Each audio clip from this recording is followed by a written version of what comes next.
This is my 96 Toyota Tercel, and the wear indicators have been squealing on the front brakes.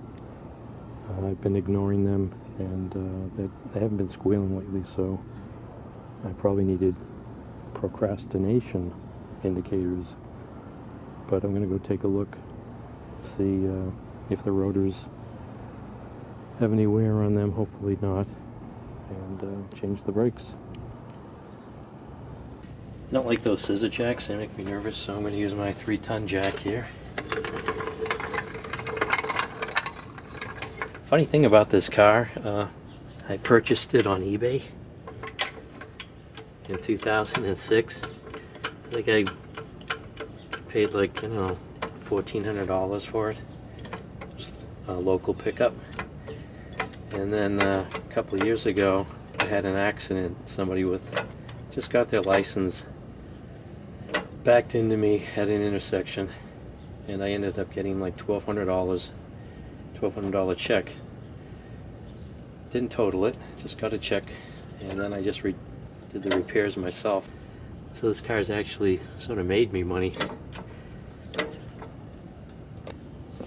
But like I said, the wear indicators have been making that noise, and I hope I didn't wait too long. Hopefully I don't have any grooves in my rotor. I don't feel like having them turned down, having to take off the rotors.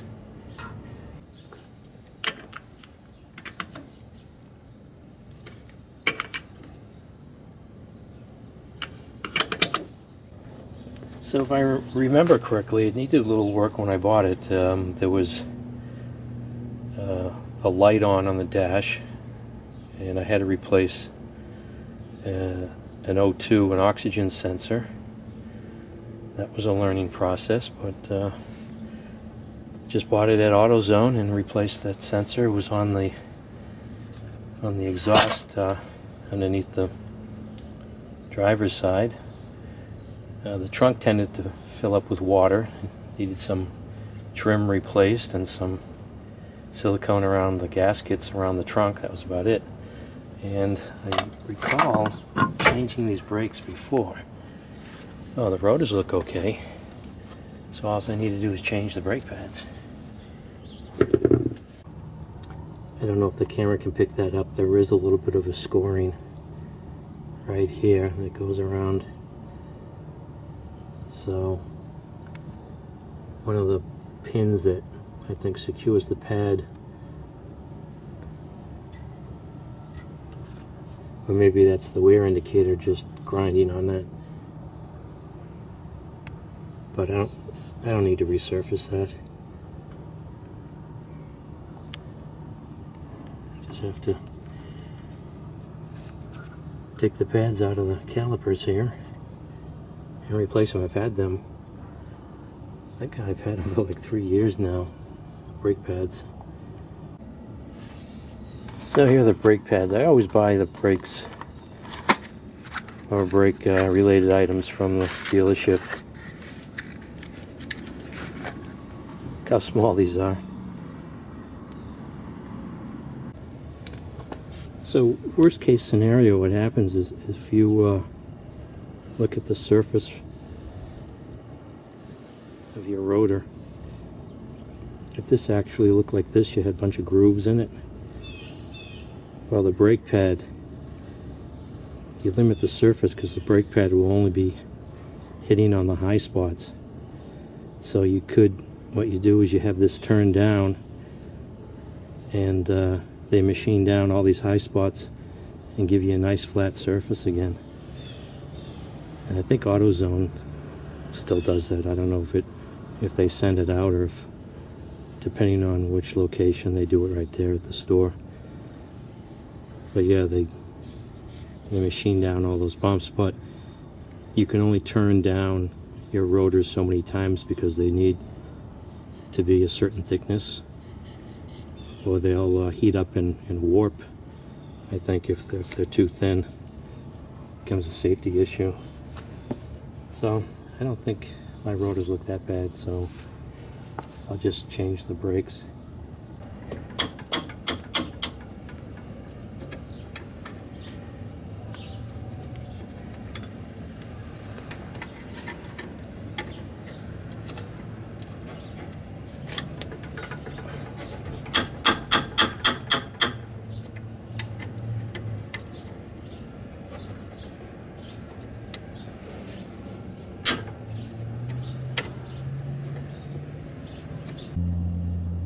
So if you apply your brakes and your car pulls from either to the left or the right, you get something going on with your brake pads or your calipers.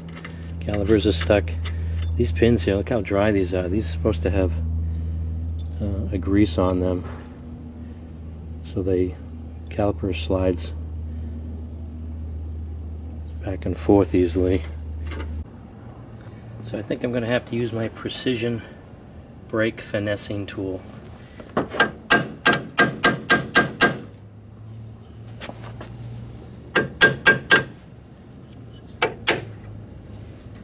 Oh, this is the part that comes off. I want to break these, have these dust jackets or boots here. I know there's a way to decompress this, but let's see if I can just get this part off.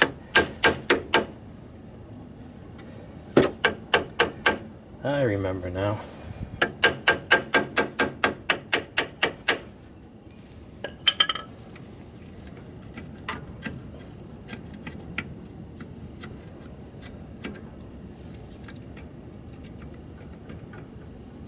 Okay.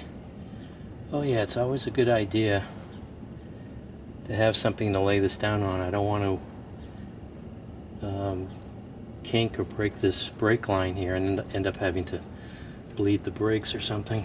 Let's see if I can find something. This will do. A flower pot.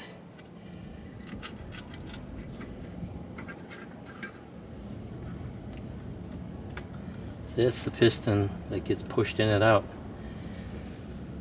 when you apply the brakes.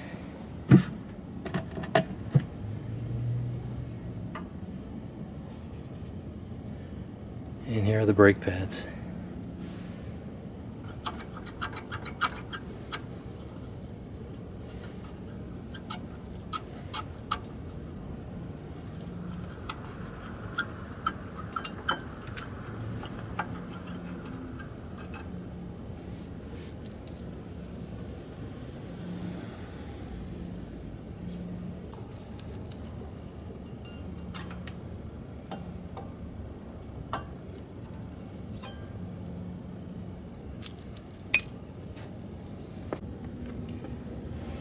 So I don't know if you can see that. This is the wear indicator right here. This little metal tab here. It's a little clip that sort of sits on the brake pad within the caliper here. It's a little bit longer than the thickness of the pad. So when you get to the point that this is rubbing up against your rotor, it makes a squealing sound and tells you it's time to change your brakes. You don't have too much more thickness left on the brake pads. These aren't actually, my brake pads aren't, they're about half of what they are new. So the pins were pretty dry, so I'm not exactly certain what the squealing was. So if we compare them to the thickness of brand new brake pads, I don't know if you can see that. It's maybe a third of the thickness of a brand new brake pad.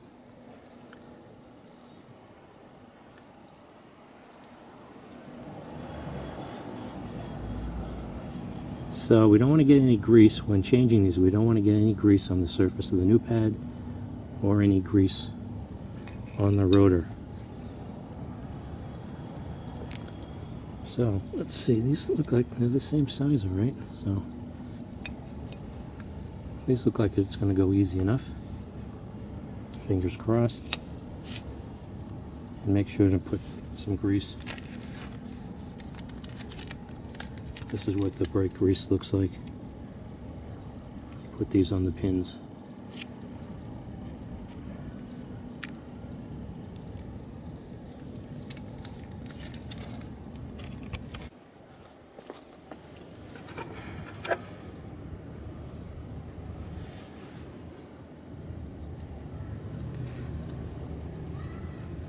So here's one of the new ones.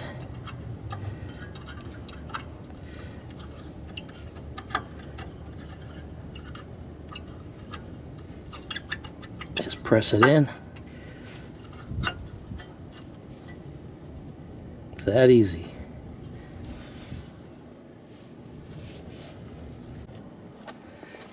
So the back one's just a little bit harder. So get in there, okay.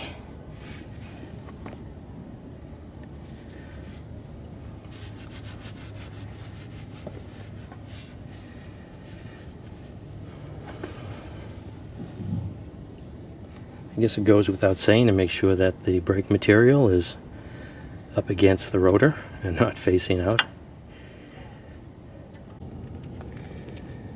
It's funny how just a simple tool can give you a little help here.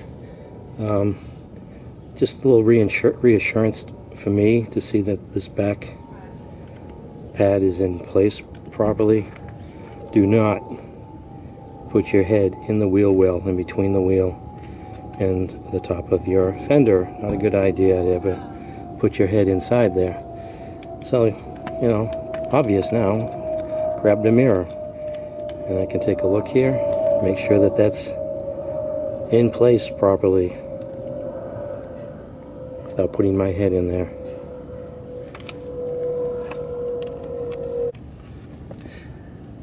So this piston here is compressed to the thinner worn pads, so you're not going to be able to slide this on top of the new brake pads, so you have to compress that. I think they have a tool for that, but I just have a little clamp here, a little C-clamp. I'll press this in.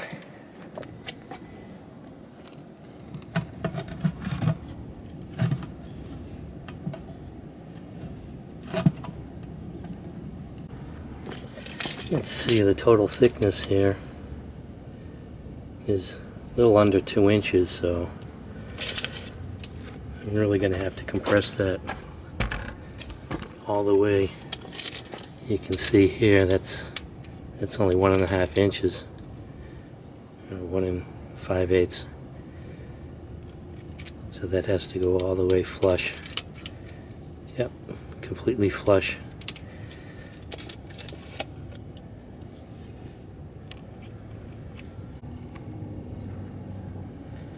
So you can see I have it fully compressed now. I want to make sure not to damage this rubber gasket here. So that's now the exact same thickness of the brake pads. That's another thing. These you won't have to apply too much pressure to the brakes to get braking power with these thicker, the newer pads on now. You can see the thickness there.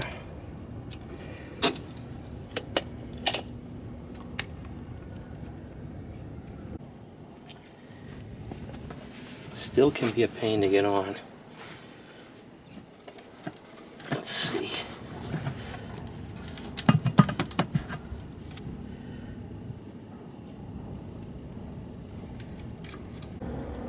Okay, so I got that on. Now I just need to put the pins on.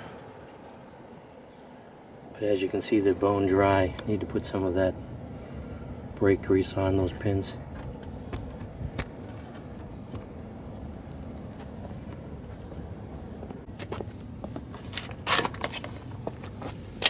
Now it does say on the directions, apply light coat to backside of pad to permanently absorb vibration, squeal noise, lubricate caliper, slide, and all moving parts. I usually just put it on the pins here. I don't want grease all around the pads. So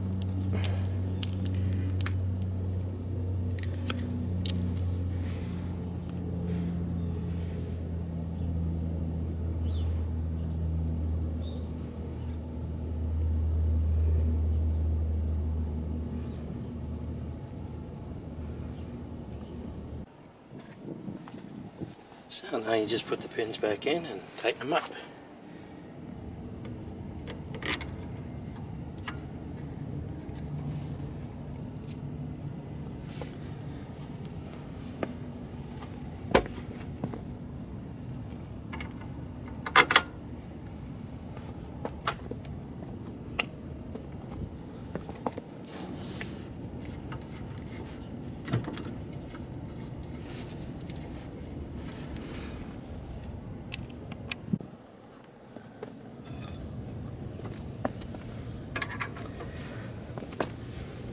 So I'm sure there's a torque value for this, but I'm just getting it nice and tight, as high as I can get with this wrench.